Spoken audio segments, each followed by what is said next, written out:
Antony Weiner, thank you for having us over. Thank you for taking the time. Let's pick up where we left off. The last time you were on our show was in the middle of this crisis that led to your resignation. And I think the most troubling thing for me, as for many other people, was that there was such an element of deception involved that, you know, and it was not something that anyone had asked you for. You asked to come on the show and then said a lot of things that just weren't true. And I'm wondering kind of where you are as far as what that was all about.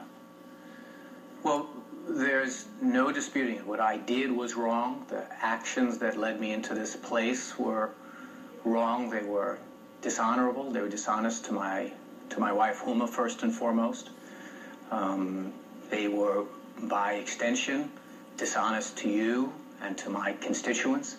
And for that, I'm very sorry. I'm very sorry in general, but I'm very sorry to you as well. I mean, there are many people that during that period I was dishonest to.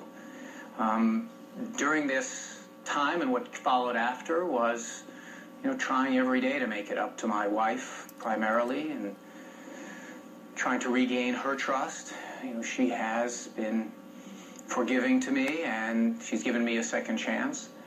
But it doesn't change the fact that I should not have been dishonest with so many people. It was a time where I was obviously very embarrassed. This was playing out before the whole world, these embarrassing actions, which I take full responsibility for. And my reaction of being dishonest to my wife, primarily, were wrong. And that doesn't mean that being dishonest to you and others was not wrong as well. And for that, I'm profoundly sorry. And I think I'll be spending a lot of time from here on out saying I'm sorry. Well, let's separate out the sort of the underlying conduct and talk a little bit about the reaction, because many of the editorial pages, I think a lot of our viewers that we've heard from, are saying, like, look, if under pressure, this is how Antony Weiner reacts with dishonesty, then, I mean, look, public service is a job that by definition has lots and lots of pressure. This is not going to be the last time you're going to feel sort of caught in a trap, and that it's sort of a character issue about how you react. What's your response to that?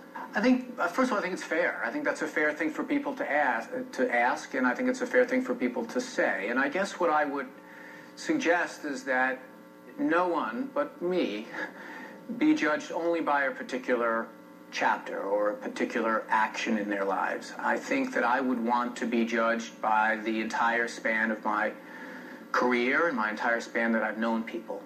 But, you know, I don't begrudge people saying that. To some degree, I did these things, and I planted those seeds of question by being dishonest with so many people.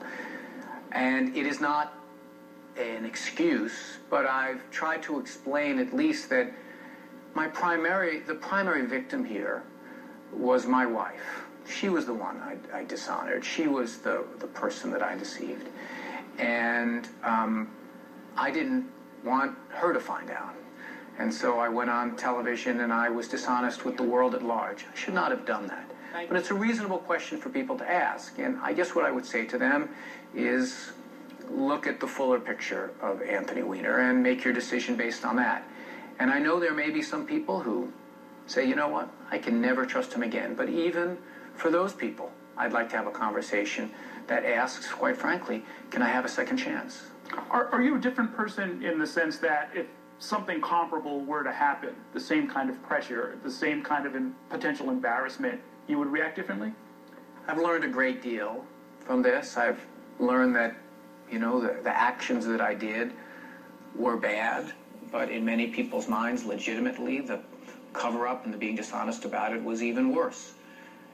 It is something that you see in hindsight. It's like a lesson that I've clearly learned. But there are other elements of my life, frankly, from which I've learned and grown from. You know, this process of putting this behind us for me and Huma. I guess it's kind of like it's in our rearview mirror, but it's not too far in our rearview mirror. Like every day we're working on it, and she's forgiven me, and she's given me a second chance, but it's also allowed me to kind of reassess a lot of things. And I won't lie to you, you know, being a father changes perspective a little bit as well. Not being in the everyday humdrum has given me a sense of stepping back and kind of taking perspective. So I think I'm a different person in a lot of ways, but it's not like I could ever say, oh, this has a silver lining. It's hard to describe anything about this as having a silver lining. Well, you're not kidding about being a father. I became a better driver the day I drove my son from the hospital, and have been a better driver. You probably did what I did, which is I went to Staples and bought 200 yards of bubble wrap to wrap him up in everywhere I went. It took a while for him to get out of there. Just about. So having said all of that, are you running for mayor? I'm thinking about it. Frankly, it should come as no great surprise to you or a lot of people in New York. I ran for mayor in 2005. When a lot of people were saying, let's not take on Mike Bloomberg, I stood up and ran a race arguing that, frankly, the middle class and those struggling to make it deserved a voice. 7 terms in Congress of thinking about these issues every day, how it impacts New York, whether it be the 9/11 bill or reopen the Statue of Liberty or getting DNA testing for the police officers, so they can crack more crimes. These things have always animated me.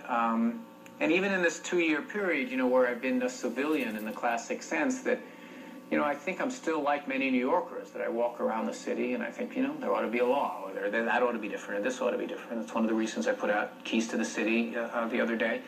So I'm thinking about it. I'm not much of a candidate yet. I don't have a campaign office or a campaign manager, but I'm thinking about it. Okay, and I want to spend a little more time in the rearview mirror before we go into Keys of the City and some of the policy issues that are involved. You may be pleased to know that some folks that I've talked to, some people in public life that I've talked to about the whole incident from 2011, weren't really clear on the specifics of it. For them, it's in the rearview mirror, or it came and went so fast. But I still want to sort of just make sure we all understand. How many people were involved that you were sending these inappropriate messages to? Well,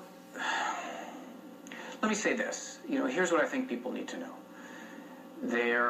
I did these inappropriate things and sent these inappropriate messages with more than one person, several people. And I have been excruciatingly honest, letter by letter, detail by detail, with my wife. And frankly, a lot of these things are in the public domain. An embarrassing amount is in the public domain. But I think, and I understand why you're asking the question, and I understand you're doing your job, and I understand that people are curious about what details there are, and what does this mean, and what does that mean, and who is this person, who is that person. And I've laid out those things with whom over hours and hours. But out of respect for the idea that I've laid it all out for her, and out of some respect for the privacy of the people who are at the other end of these correspondences, who have had their lives turned upside down, I'm not going to go into the details of every bit of it. I'll let other people do that. However, I will say this, that before I resigned, I did have a press conference at, I think, the Sheraton, where I stood before, it was an amazing number of press cameras, and I answered questions until everyone had asked them all. But I hope you'll understand, I'm not going to go down that path. Okay, no, fair enough. Let me then just ask Sure. you the three questions that I think are most on people's minds, and the sort of minimum that people need to hear. You said several. That's what? That's less than 10. Several is a few. It's not 60. It's not 100. Less than 10? This is exactly what I was talking about. I understand that you're asking these questions. I don't want to create a dynamic where the privacy of people is being impinged on. However, I'm trying to get past it so that I don't have to. No, I understand. But I've been asked this question before, and I said 6. And I think I've answered a lot of these questions before, and I just want to. And I understand. I completely get it. And I know that there are some of your viewers who want to know, specifics of it.